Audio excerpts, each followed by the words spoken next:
That's exciting. I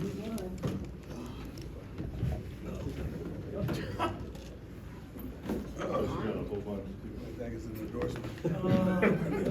Pass it around before I indulge.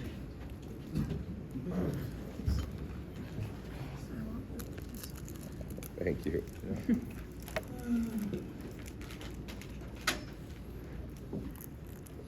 Can we take handfuls? Yes. Like Whoa, Halloween. whoa, whoa, Like Halloween. make sure all the kids get some. Eat some now. Yeah, boy. And then I'll have some later. I brought those little kids some now. Apparently I was late.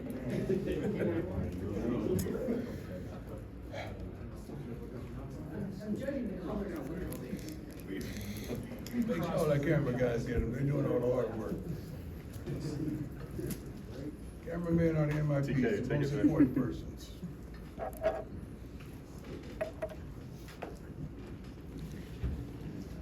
You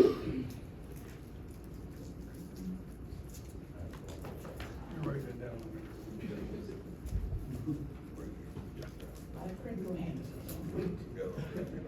the brace.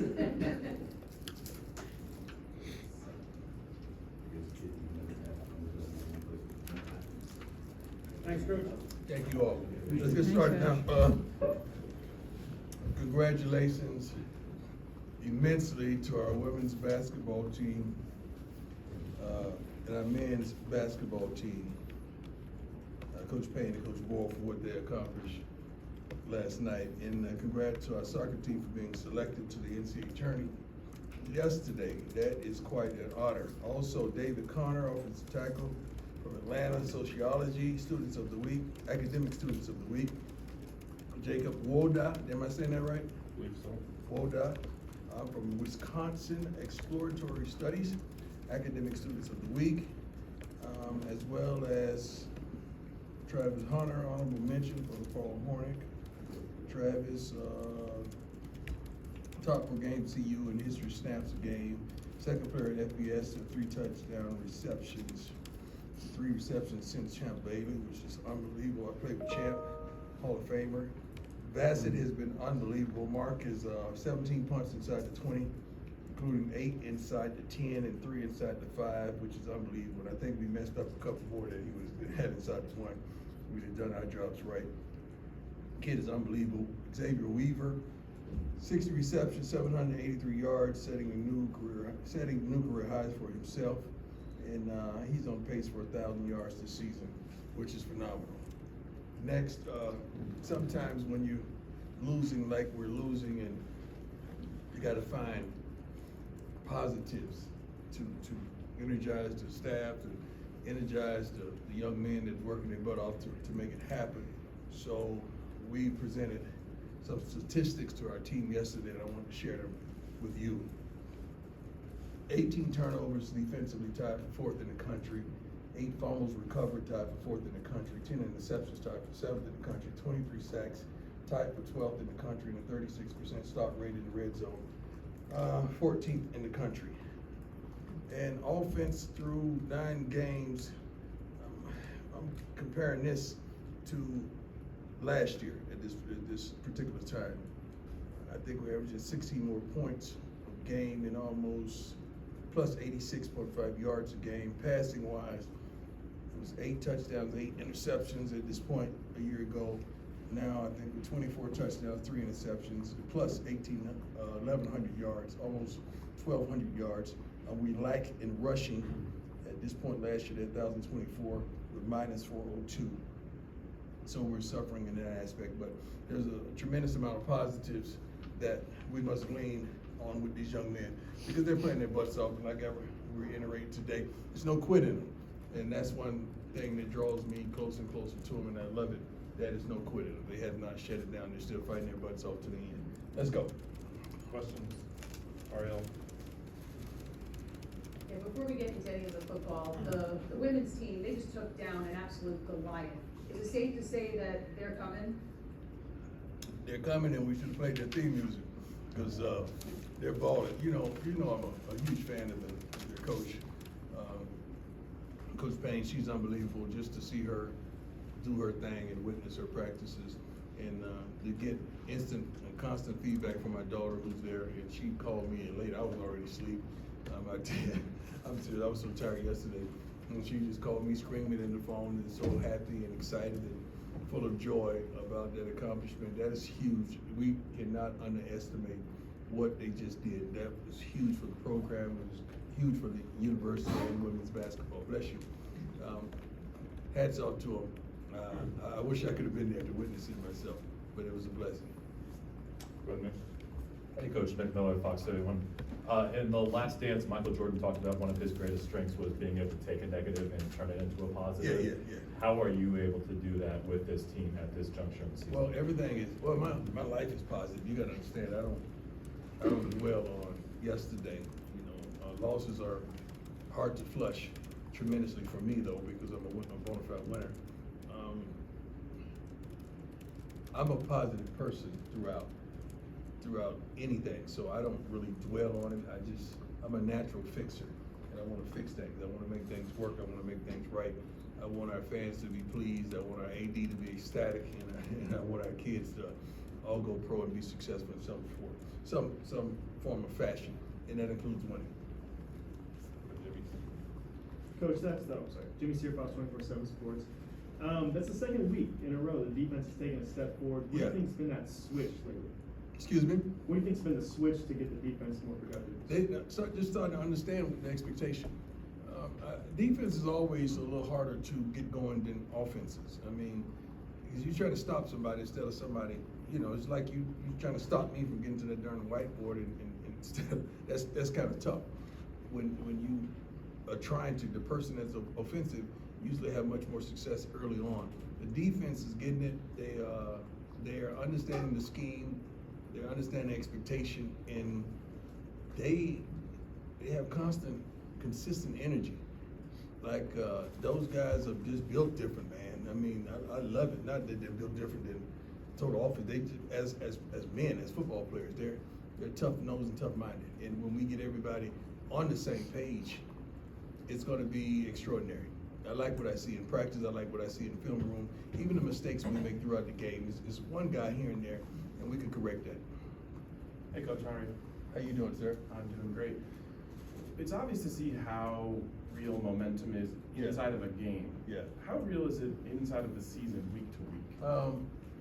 I don't know if it's inside of a season, but it has a lot to do with opportunities. Like when you break it down, and that's what we broke it down and allowed the young men to see the multitude of opportunities there were defensively and offensively. And when you break it down and show them, okay, if we'd have done that, we'd have taken advantage of the opportunity. If we'd have done that, we'd have taken advantage of the opportunity. Now it's a different story. And it's a different scenario. So it's a lot of ifs after the game, but you got to show them how close they are. Hey, Coach. How you doing, sir? Good. How are you? Good. This is your last chance to play in front of the fans here at Folsom Field this Mhm. weekend. What do you hope, other than a win, what do you hope to leave them with going out on the final game? Positive hope. Positive hope that I wish you could only understand how close we are to being what we want to be and do what we want to do. Like last week, I think I said it, we got our butts kicked once. Everything else, we had an opportunity to win. We got to learn how to win. We got to seize the moments. We got to take advantage of the opportunities presented. And we can't faint in the midst of adversity. We got to stand tall in the midst of adversity. And we're learning that. That's a process that I'm truly as impatient as you are. And the young men in that locker room, they're impatient as well, but they want it. I can't say they don't want it. They truly do, because they have not given up. Coach, this is last Pac-12 season in Uh-huh. Colorado. Upcoming Big 12, more than 12, obviously. These conferences are so big. Mhm. How big is too big? How do you keep from getting lost? We don't in- think about that. We could care less. Like whoever's on the schedule, we're gonna play. We're gonna play our hardest. We're gonna play to win. We don't care what you call it, what conference you call it, I'm serious. I'm speaking for my staff as well as the young men that I coach. They don't care of the conferences. They just want to win and play their butts off and prayerfully go to the NFL or be a professional in some form or fashion. They don't care what package you wrap us up in. Recruiting has helped or? I don't think a changed kid, I have not met a kid yet, and I've been recruiting for, 4 years now? 3.5, 4 years? I have not met a kid yet to say, man, you know, that Pac-12, or that SWAC. Yeah, not yet. They're concerned about how much they're gonna play, this, not the schedule, but they wanna go to the next level. They're not thinking about who they're playing against and what they're playing against and what you call it. I haven't caught a recruit yet for that. Hi, Coach. How you doing? Good. How are you? Nikki Good. Edwards, to Sports Report. When you go back and watch the film at Oregon State, you're sitting with all your coaches, Pat Shermer, Sean Lewis, and you're watching this offense.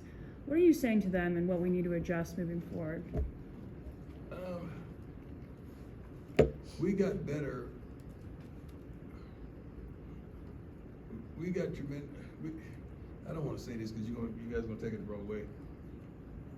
Oh, thank you, Lord, for stopping that.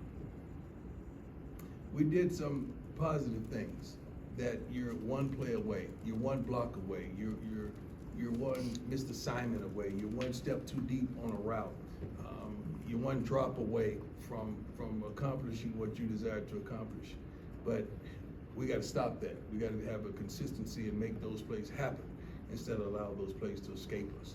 So when you're looking at film or you're gleaning from film, you're thinking about what you can do the next week. That yesterday is yesterday. What can we do now to make sure we don't miss those opportunities, practice-wise, film study-wise, and preparation-wise, period. That's the thought process. Hey, Coach Tyler King. How you doing, sir? I'm doing well, thank you. It's obviously senior day this week, and a lot of the seniors are guys that, grad transfers that came here from other programs. I don't think we have many seniors, do we? One actual senior on the roster. That's what I thought. Yeah. Yeah.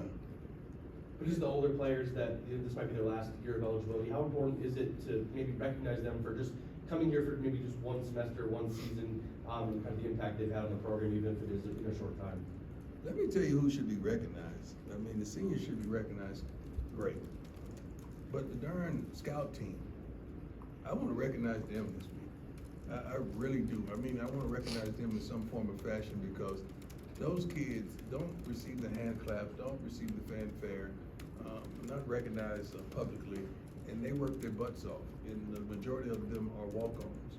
Some of them are scholarship players that's, young and trying to make their way, trying to see their way through. But they should be recognized as well. But we're going to give our seniors love and support wholeheartedly. But I don't think we have many that's going to be recognized, do we? It's about 15, Coach, because there's a bunch with just one.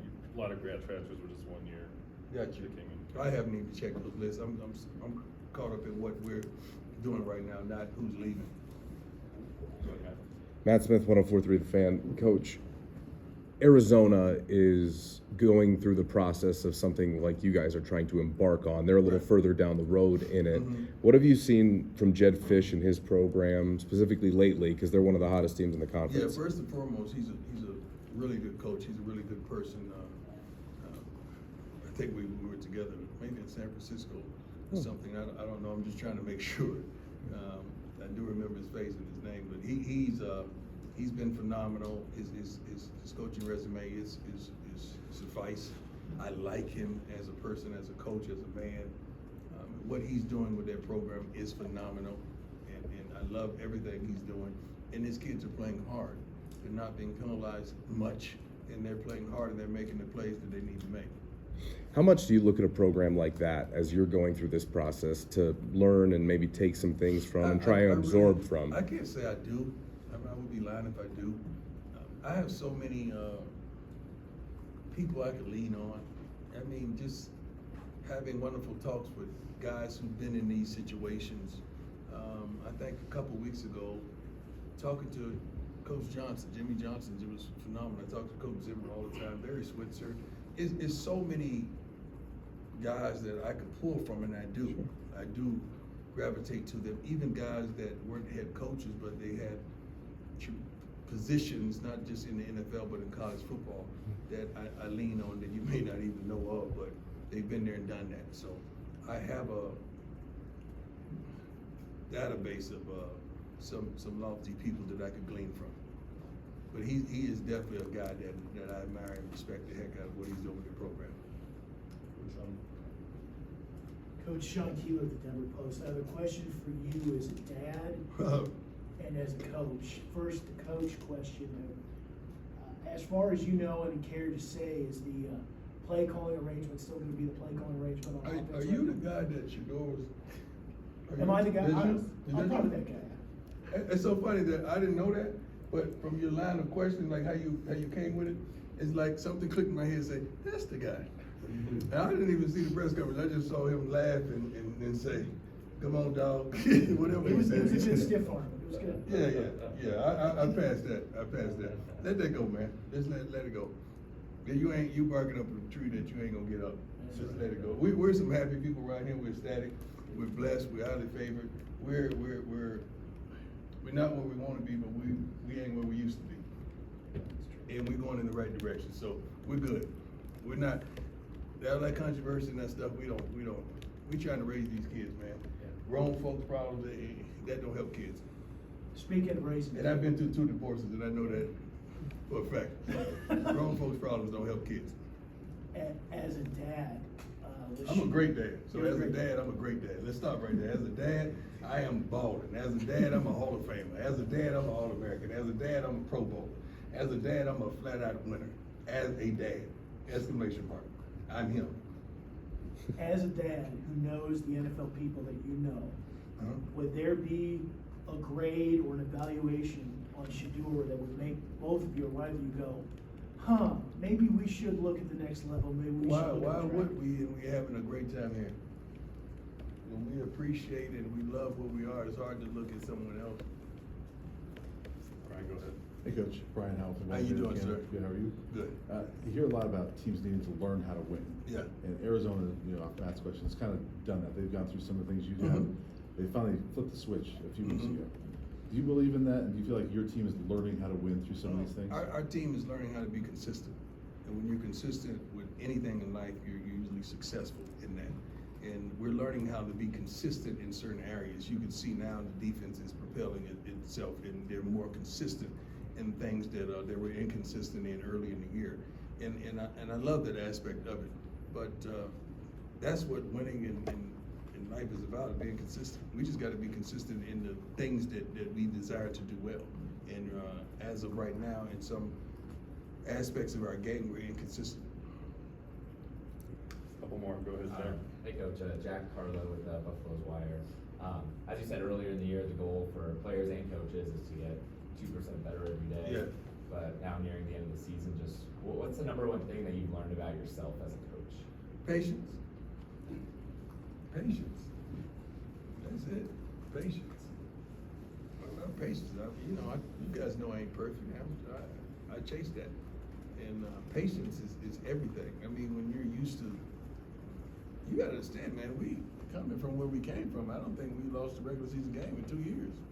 Then coming in high school, shoot, maybe one in the last 4 years or 3 years. That's tough to be patient and understanding that this formula of winning, you gotta get pieces, you gotta, everyone has to be all in. You gotta paint the picture, and they gotta understand the portrait that was painted.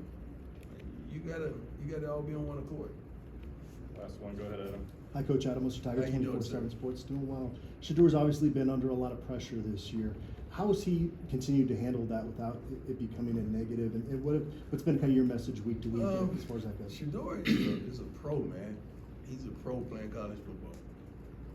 I mean, he knows how to handle you all. He knows how to take care of his academics. He knows how to act in public. I mean, he has fun with the game. When he's holding up and watching all that stuff, that's fun to him. He's a kid. You guys try to throw adulthood on him. Don't want him to enjoy his life and his game. he's a great, you don't know him like I know him, I'm his dad. He's a great human being. He's really a great young man. He's good for the game, he's good for his teammates, he's good for college football. And the way he's handled that adversity that we're in the same book. We've always won. So this is tremendously tough, hitting this hurdle that we've hit. So I don't see him flinching. I don't see him, quitting him. I don't see no shutdown in him. He's studying and preparing just as he would any other time. The same preparation when we were winning. He's getting more treatment because his body is tremendously sore. His body is tremendously sore, because I know some of the things that he can do that he's doing now to make sure he can get out there and be his best. So I'm proud of the young fella, I really am. I'm proud of his brother on the other side too, as well. I'm proud of those guys as well as all the other kids on the team. But you asked me about my son, so that's why I diverted to my sons, because some people will get the end of this and well, he's talking about his kids and not the team. I love all my kids. Yes. Follow-up clarification. Come on, Ariel. Has he suffered any injuries in the past couple games, or is he just sore? Yeah, he's suffered injuries. Of course he's suffered injuries. You think he walking like me for nothing? What kinds of injuries has he suffered? He's hurt. You have to check with the trainers on that one, but he's hurt. He's hurt, but he's gonna be all right. Come Saturday. Well, he has to get in a couple good days of practice so he can get his timing in of the new installation, new plays, and all that stuff. So he'll be okay come Saturday. With that, is there any focus to take a little pressure off of him with a little bit more of the running game? Don't you think we've been trying to Come on, guys. Y'all ain't nothing crazy. Shoot, what you think we've been trying to do? It's so funny that you guys think it's just like, you just go out there and hand the ball off, you just run down the field, right? Well, I'm just asking. I mean, it just seems like it would be something that would be attempted. We don't want to run, right? Yeah, we don't want to run. All right, thanks. We're against running. Thank you all. Thanks, Coach. Thanks, Coach. Enjoy your